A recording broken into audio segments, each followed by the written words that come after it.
Doctor Sreevarma ஆயுள் தரும் ஆயுர்வேதா அறுவை சிகிச்சை இல்லா குணம் ஆயுள் கால நிவாரணம். அன்பு மீனராசி நேயர்களே, அப்பாட ரொம்ப சிறப்பாக இருக்குது அப்படின்னு சொல்கிற மாதிரி உங்கள் வாழ்க்கையும் அமையப் போகிறது. பூரட்டாதி 4ஆம் பாதம், உத்திரட்டாதி 1, 2, 3, 4 பாதங்கள், ரேவதி 1, 2, 3, 4 பாதங்களை கொண்டது தான் மீனராசி. சனி வராரு, அதெல்லாம் விட்டுருங்க. ராகுவே குழப்பத்துலேருந்து வெளியே போயிட்டார், அதனால பிரச்சனை இல்லை. ஜென்மச்சனியில் கல்யாணம் ஆகும், அப்போ விரயமாகிறாரு. யார்? ராகு. அப்போ சுப விரயங்கள் அசுப விரயங்கள் இருக்கும். கல்யாணத்துக்கு ஏற்பாடு பண்ணுங்க. அசுபங்கள், அதாவது நிறைய நினச்சி பார்க்க முடியாத விரயங்கள் இருக்கும். அதனால ஒன்றும் பிரச்சனை இல்லை, எப்படி இருந்தாலும் சம்பாரிச்சுக்கலாம். ஏன்னா 6ல் இருக்கார் கேது.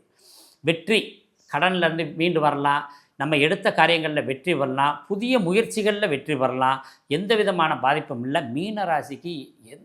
மீன ராசிக்கு கல்யாணம் ஆகும், அல்லது மீன ராசிக்காரங்க இருக்க வீட்டில் ஒரு கல்யாணம் நடக்கும். நீங்கள் வேணால் செக் பண்ணி பார்த்துக்குங்க. கரெக்டாக இந்த ராகதி பயிற்சியிலேருந்து 1 வருடத்துக்குள்ளே மீன ராசிக்காரங்க வீட்டில் ஒரு சுபம் நடந்தே ஆகும். சார், ஜென்மச்சனி வரப்போதே நீங்கள் ராகுது மட்டும்தானே சொல்லிக்கிட்டு இருக்கீங்க அப்படின்னா, ஜென்மச்சனியை விட்டுருங்க, குரு பேச்சியை விட்டுருங்க. ராகுது எப்போதுமே 6ல் இருக்கும் கிரகம் பெரிய பலத்தை கொடுக்கும். எத்தனை முறை தோல்வி அடைந்தாலும் எந்திரிச்சு ஓடக்கூடிய பலத்தை கொடுக்கும்போது இவங்களுடைய உழைப்பு பெரிய வெற்றி கிடைக்கும். பெரிய பாதிப்பில் இருந்தவங்க ஏன்னு கேட்டிங்கன்னா, இந்த சந்திரன் ராகு சேர்க்கும்போது மனக்குழப்பமாயிட்டாங்க. எதிர்பாராத இடத்துல போய் பழகிட்டாங்க, எதிர்பாராத சேர்க்கைகளோடு சேர்ந்துருக்காங்க. இப்போத்தான் அவங்க உணர ஆரம்பிக்கிறாங்க. ராகு கேதுகள் தன் ராசியை விட்டு இன்னொரு ராசிக்கு போகிறதுக்கு முன்னாடியே 3 மாதத்துக்கு முன்னாடியே அவங்க அந்த ஒரு சில விஷயங்களை ஆக்டிவேட் பண்ணி கொடுப்பாங்க. பாதிப்பும் அந்த 3 மாதத்துக்கு முன்னாடி இருந்தே ஆரம்பிக்கும், நன்மைகளும் 3 மாதத்துக்கு முன்னாடியே இருந்திருக்கும். அப்போ மீனராசிக்கு இப்போ நம்ம நிகழ்ச்சி பார்க்கும்போதே 3 மாதம் முடிஞ்சிருச்சு. அப்போ இந்த 3 மாதத்தில் உங்களுக்கு வித்தியாசம் தெரியுது. ஆமாம், நான் சேரக்கூடாத இடத்துல சேர்ந்தேன், அதனால் பிரச்சனையை சந்தித்தேன், இப்போ நான் தெளிவாக இருக்கேன் அப்படின்னு நீங்கள் தெரிஞ்ச உடனே உங்களுக்கு தெரியும். அதே மாதிரி எந்த விதமான வழக்குகளுக்கும் நீங்கள் பயப்பட வேண்டியதில்லை, எந்த கடன்களுக்கும் பயப்பட வேணாம். எல்லா கடனையும் கட்டக்கூடிய ராசியாக அந்த மீன ராசி இருக்குது. சிறந்த ராசிகளில் ராகதி பயிற்சியில் சிறந்த ராசிகளில் மீன ராசியும் ஒன்று உண்டு. ஆக நீங்கள் எடுத்துக்கிட்டதில் என்னென்ன விஷயங்கள் ரொம்ப சிறப்பாக இருக்குது? சிந்தனை ஆற்றல் நன்றாக இருக்கும், கொஞ்சம் மெதுவாக சிந்திப்பீங்க, அவ்வளோதான்.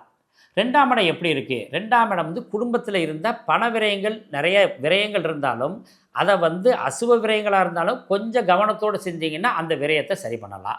இளைய சகோதரிகளுக்கு எப்படி இருக்குது, சகோதரனுக்கு எப்படி இருக்குது அப்படின்னா நல்லா இருக்குது. அதே மாதிரி பொதுமக்கள், வியாபாரம் பண்ணுற பொதுமக்களுக்கு எப்படி இருக்குன்னா ரொம்ப சிறப்பாக இருக்குது, ஒன்றும் பிரச்சனை இல்லை. நிலம், வீடு, வண்டி, வாகனம் இதெல்லாம் வாங்கலாம்னா பிரமாதமாக வாங்கலாம், ஒன்றும் கவலைப்பட வேண்டாம். திருமணம் ஆகாதவங்க திருமணத்தை ஸ்டார்ட் பண்ணலாம். தொழில் மட்டும் இப்போ ஸ்டார்ட் பண்ண வேண்டாம். புதிய தொழில் பண்ணிக்கிட்டு இருக்கவங்க ஒன்றும் பிரச்சனை இல்லை, புதிய தொழிலை ஆரம்பிக்க வேணாம். பூர்வீகத்தில் எப்படி இருக்குது? பூர்வீகம் சம்மந்தமான விஷயங்கள்லாம் எந்த பாதிப்புமே கிடையாது. பூர்வீகத்துக்கு எந்த பிரச்சனையும் இல்லை. வெளிநாட்டில் இருக்கவங்க பூர்வீகத்துக்கு போகலாம், பூர்வீகத்தில் சொத்து வாங்கலாம், நிலம் வாங்கலாம், தோட்டம் வாங்குறதுக்கு மீனராசிக்கு வாய்ப்பு இருக்குது. இப்போ நீங்கள் நிறைய பேர் இந்த நிகழ்ச்சியை பார்க்கும்போது ஆமாம் நான் மனசுக்குள்ளே நினச்சின்னு சொல்லுவீங்க. அப்படி நினச்சி ஓகே ஆனவங்க நீங்கள் இதுலேயே கமெண்ட் பண்ணலாம். ஏன்னா பம்பு செட்டோட நம்ம நிலம் வாங்கணும்னு ஆசைப்பட்டவங்களுக்கு இந்த வாய்ப்பு வருது, ரைட்டுங்களா? அடுத்தது வழக்குகள் எல்லாத்துலேயும் வெற்றி கிடைக்கும். கோர்ட்டு கேஸு, வம்பு வழக்கு எல்லாத்துலேயும் வெற்றி கிடைக்கும். ஏன்னா 6ல் கேது, இந்த வழக்குக்கு உரியவரை கேது, அவரே 6ஆம் பாவத்தில் வைக்கும்போது வழக்கில் வெற்றி. புரிஞ்சா இல்லைங்களா? ஒரு குருவை பற்றி நம்ம சொல்லுவோம், 11ஆம் இடத்துல இருக்க குரு வரும்போது அவரை யாருனாலையும் ஜெயிக்க முடியாது. கோச்சாரங்கள்லாம் பெரிய பெரிய நன்மைகள்லாம் செய்யும். 11ஆம் இடத்துல குரு வரார், அவனை யாருனாலையும் ஜெயிக்க முடியாது. அந்த மாதிரி வழக்குக்குரிய இடத்துல வழக்குக்குரிய அதிபதியே வரும்போது வழக்கில் வெற்றி பெறும். அதில் இந்த வக்கீல் சம்மந்தமாக, நீதிபதி சம்மந்தமாக படிச்சுக்கிட்டு இருக்கவங்க, அதே மாதிரி வாதாடிக்கிட்டு இருக்கவங்க எல்லாருக்கும் வெற்றி கிடைக்கும். இதில் மீனராசிக்கு நீதிபதி பதவி கிடைக்கக்கூடிய வாய்ப்பு இருக்குது. அந்த அளவுக்கு ரொம்ப சிறப்பான இடத்துல இந்த ராகு கேதுகள் உட்கார்ந்துருக்காங்க, கேது உட்கார்ந்துருக்காரு. அடுத்ததாக கலஸ்தர ஸ்தானம் எப்படி இருக்குது அப்படின்னு சொன்னோம்னா, மீனராசிக்கு இத்தனை வருஷமாக இருந்த பிரச்சனை இப்போ சரியாகும். ரொம்ப பெரிய விஷயம் இல்லை. 2.5 வருஷம் 7.5 சனி, 18 மாதம் ராகு இருந்தார். இந்த கலஸ்தரம் சம்பந்தமான குழப்பங்கள், பிரச்சனைகள், அப்படி இப்படி நினச்சது எல்லாமே சரியாகி கணவன் மனைவி நல்ல ஒற்றுமையாக வாழ ஆரம்பிப்பாங்க. பொதுவாகவே மீன ராசி ரொம்ப அருமையான ராசி. அதில் பூரட்டாதி நஸ்திரம் இருக்குது இல்லைங்களா, அழகான நஸ்திரம், ரொம்ப அற்புதமான நஸ்திரம். அவங்களுடைய முகம், லட்சணம், அவங்களுடைய உருவம், அவங்களுடைய எளிமை, பழகும் விதம் ரொம்ப பிரமாதமாக இருக்கும். உத்திரட்டாதி மனம் விட்டு பேசுவார்கள். அதனால என்னாகும், ஒரு சிலர் இவங்க பண்ணுற அட்வைஸும் மனம் விட்டு பேசுகிறது ஒரு சிலருக்கு மன வருத்தத்தை தந்துடுது. இந்த ரேவதி நஸ்திரம் புலமை பெற்றவர்கள் போல் பேசுவாங்க, புலமையாக பேசுவாங்க. அதே மாதிரி தப்பை டப்புன்னு சுட்டி காட்டிவிடுவாங்க. அதுதான் ஒரு விஷயம். அப்போ இவங்க செய்யக்கூடிய அட்வைஸ் எப்போதுமே யாருக்குமே தோல்வியை தராது. ஏன்னா மீனம் என்பது சாதாரணம் இல்லை, குருவினுடைய வீடு. அந்த குரு போல் இவர்கள் இருக்கிறதுனால தான் நிறைய விஷயத்தில் இவங்க தோத்தாலும் ஜெயிச்சு வர்றதுக்கு காரணம். ஏன்னு கேட்டிங்கன்னா, இவங்க பெரிய லெவலில் தோக்கவே மாட்டாங்க. ஏதாவது ஒரு வகையில் அந்த இடத்துலேருந்து இவங்களை விடுபட்டு எப்படியாவது கொண்டு வந்துடுறாங்க, யாராவது ஒருத்தர் கொண்டு வந்துடுறாங்க, அல்லது இவங்களே சிந்தனை பண்ணி அந்த இடத்துலேருந்து வெளியில் வந்துடுறாங்க. அடுத்தது அதிர்ஷ்டங்கள் உடைய ராசி தான். மீன ராசிக்கு 8ஆம் இடம் ரொம்ப பலமாக பெறுது. அதனால் அதிர்ஷ்டம் கிடைக்கும்.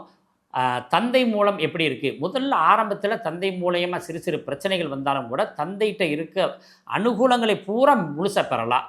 தந்தையோட சொத்து பத்துக்கள் இப்போ பங்கு பிரிக்கப்படும். தந்தையோட சொத்துக்கள் ப சொத்து பிரிப்பாங்க.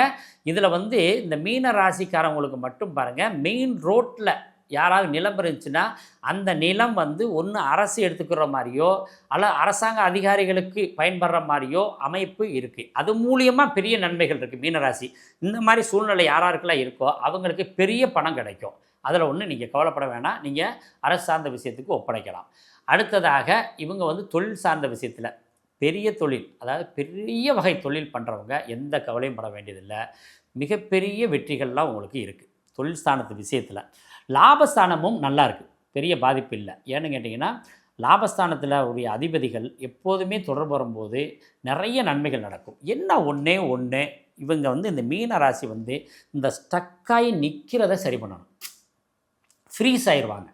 அந்த ஒரு குறைகள் இருக்குது. ஏன்னு கேட்டிங்கன்னா, திடீர்னு நம்ம செய்யலாமா, செய்ய வேண்டாமா, செய்வோமா, இல்லை போகலாமா, போக வேண்டாமா, இல்லை இந்த இடத்துல இருக்கலாமா, இந்த பொண்ணை கல்யாணம் பண்ணலாமா, இப்படின்னு ஒரு பெரிய ஒரு ஸ்டக்கு ஒன்று ஏற்படுது.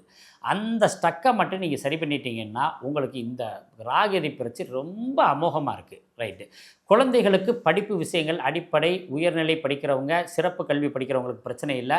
அரசியல் சார்ந்த விஷயத்தில் நிறைய பேர் விட்டுட்டு போனவங்க வருவாங்க. அரசியல்வாதிகளுக்கு உங்களை விட்டுட்டு போனாங்க இல்லையா, அவங்கெல்லாம் திருப்பி வருவாங்க. அந்த இடத்துல நியாய தர்மத்தோட உங்கள் மனசுக்கு எது சரின்னு படுதோ அது மாதிரி நீங்கள் முயற்சி பண்ணி சேர்த்துக்கலாம்.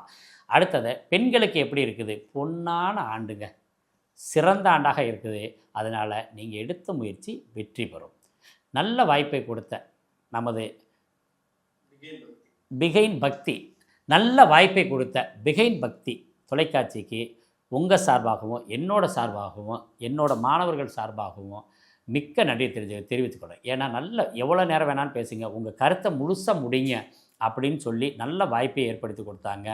இந்த சேனலுக்கு நம்ம ஜோதிடர்கள் சார்பாக நன்றி சொல்லி விடைபெறுகிறேன். நல்லதொரு வாய்ப்பு கிடைக்கும்போது மீண்டும் இணைவோம். அன்பாலும் நம்ம தொலைக்காட்சி மூலியமாகும். நன்றியும் வணக்கமும்.